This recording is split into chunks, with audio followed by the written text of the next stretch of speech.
अस्सलाम वालेकुम दोस्तों, welcome to Read Study Land. Microsoft Word 2013 के इस नए ट्यूटोरियल में मैं आपको खुशामदीद कहता हूँ। लास्ट ट्यूटोरियल में जो चीज़ हम लोगों ने कन्वर्ट करी थी वो थी हाइपरलिंक्स। आज जो चीज़ हम डिस्कस करने वाले हैं वो है breaks and maintaining pages. Breaks and maintaining page यानी ब्रेक्स के थ्रू हम किस तरह से अपने पेजेस को मेंटेन कर सकते हैं।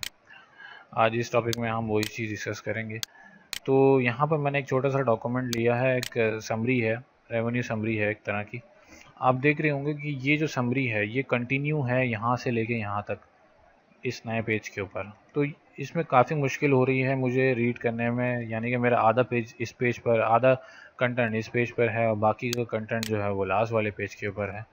तो उसके अंदर दो तरीके हैं। एक तरीका जो नॉर्मली यूज़र इस्तेमाल करते हैं वो क्या करते हैं कि अपने कंटेंट के ऊपर, यानी इस कंटेंट को मुझे नेक्स्ट पेज पे ले जाना है तो इस कंटेंट के ऊपर कर्सर को क्लिक करते हैं और फिर यहाँ से एंटर प्रेस करके नेक्स्ट पेज पर लेकर जाते हैं। ये तरीका भी सही है, गलत नहीं कहेंगे इसको, लेकिन एक तरह से देखा जाए तो गलत तरीका है, क्योंकि आपके पास जब एक ऑप्शन है जो कि इजी ऑप्शन है, इसको इस्तेमाल करते हुए आप फटाफट से अपने इस कंटेंट को नए पेज पर माइग्रेट कर सकते हैं, तो हम उसी ऑप्शन को इस्तेमाल करें, ना कि हम एक यहाँ पर क्लिक करें और फिर उसके बाद एंटर करके अपने पेज को और आगे बढ़ाएं। उसके लिए हम क्या करेंगे कि जैसे कि हमारा कस्टमर लिखा हुआ है, हम यहाँ पर क्लिक करेंगे और अपने होम के टैब के ऊपर, होम के टैब के ऊपर नहीं था हमारे पास, इंसर्ट के टैब के अंदर, सॉरी मुझसे गलती हो गई, इंसर्ट के टैब के ऊपर जो है आपके पास एक ऑप्शन है पेजेस के नाम से। यहाँ पे आपने क्लिक किया और यहाँ पर पेज ब्रेक का एक ऑप्शन है। जब आप इसके ऊपर क्लिक करेंगे तो ये ऑटोमेटिकली ये चीज़ उठ के चली जाएगी नेक्स्ट पेज के ऊपर, आपका पेज कंटिन्यू हो जाएगा। इस तरह से मैं क्लिक करता हूँ तो इसने इस पेज यहाँ से उठा के अपने आपके कंटेंट को नेक्स्ट पेज के ऊपर शिफ्ट कर दिया। इसी तरह से पेज ब्रेक के जो है काफ़ी सारे ऑप्शंस हैं जो कि आपको पेज लेआउट के अंदर मिल जाएंगे। यहाँ पर पेज ब्रेक के नाम, ब्रेक्स के नाम से एक ऑप्शन है पेज लेआउट के अंदर। इसके अंदर क्या है कि ये जो अभी हम लोगों ने ऑप्शन ट्राई किया वो पेज ब्रेक का था।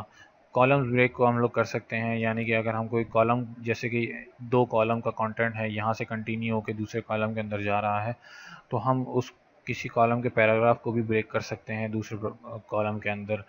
कोई टेक्स्ट इमेज है उसके कॉर्नर्स के साथ जो है हम लोग टेक्स्ट को रैपिंग भी कर सकते हैं ब्रेक की मदद से।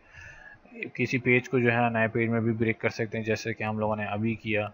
या कॉलम्स के अंदर काम करते हुए जो है हम लोग कंटिन्यू जो है ब्रेकिंग कर सकते हैं, इवन पेज को भी ब्रेक कर सकते हैं, ऑड पेजेस को ऑड में भी ब्रेक कर सकते हैं हम।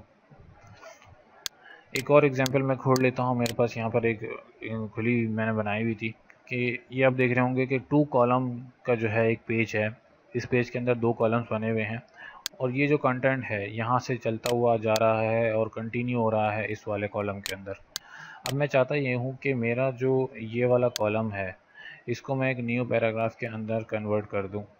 तो वो हम किस तरह से करेंगे कि हम इस पैराग्राफ को, यानी कि ये यहाँ से एक पूरा पैराग्राफ बन जाए, ना कि ये कॉलम के अंदर शो हो। मैं चाहता हूँ कि ये एक अलग सेपरेट पैराग्राफ बन जाए। तो मैं यहाँ पर अपने कर्सर को क्लिक करूँगा सबसे पहले और अपने ब्रेक्स के ऑप्शन के अंदर जाऊँगा। जब ब्रेक्स के ऑप्शन के अंदर मैं जाऊँगा तो यहाँ पर आप देख रहे होंगे कि एक ऑप्शन है नेक्स्ट पेज का। नेक्स्ट पेज तो आपको जो है कि ये पैराग्राफ को उठा के आपके नेक्स्ट पेज पे ले जाएगा और नया पेज क्रिएट कर देगा। हमें ये चीज़ नहीं करनी, हमें इसी पेज के अंदर जो है पैराग्राफ क्रिएट करना है। तो हम क्या करेंगे कि हमने एस के यहाँ पर क्लिक किया, अपने ब्रेक्स के अंदर गए और यहाँ पर एक ऑप्शन है कंटिन्यूज़ का। इस कंटिन्यूज़ को जब हम क्लिक करेंगे तो ये क्या करेगा कि इसको एक पैराग्राफ के अंदर कन्वर्ट कर देगा। लेकिन अभी ये पैराग्राफ की तरह शो नहीं हो रहा, क्योंकि ये एक्चुअली पूरा डॉक्यूमेंट जो है वो कॉलम्स के अंदर कन्वर्ट हुआ है। तो हम क्या करेंगे, हम इस पैराग्राफ को सेलेक्ट करेंगे और इसका जो कॉलम का मोड है उसको हम 0 कर देंगे, यानी कि 1 कर देंगे। कॉलम पेज के अंदर एक कॉलम का ऑप्शन होता है, कॉलम के अंदर आके आप जब इसको 1 करेंगे तो आप देख रहे होंगे कि आपका ये जो पैराग्राफ है कॉलम के अंदर कन्वर्ट हो गया। इसी तरह जो है आप अपने ब्रेक्स के ऑप्शन को इस्तेमाल करते हुए काफ़ी जो है ना चीज़ें ईजीली कर सकते हैं। जिस तरह से मैंने आपको सारी चीज़ें बता दी हैं इसके अंदर कि किस तरह से आप जो है ना अपनी चीज़ों को ब्रेक कर सकते हैं। ये देखा आपने कि किस तरह से ये वाला पेज ब्रेक भी काम करता है कि हमें इस कॉलम को हम ब्रेक करना चाह रहे हैं नेक्स्ट कॉलम के अंदर, तो हम क्या करेंगे, ब्रेक्स में जाके कॉलम को ब्रेक कर देंगे तो यहाँ से उसने चीज़ उड़ा के उसको नेक्स्ट कॉलम के अंदर डाल दिया।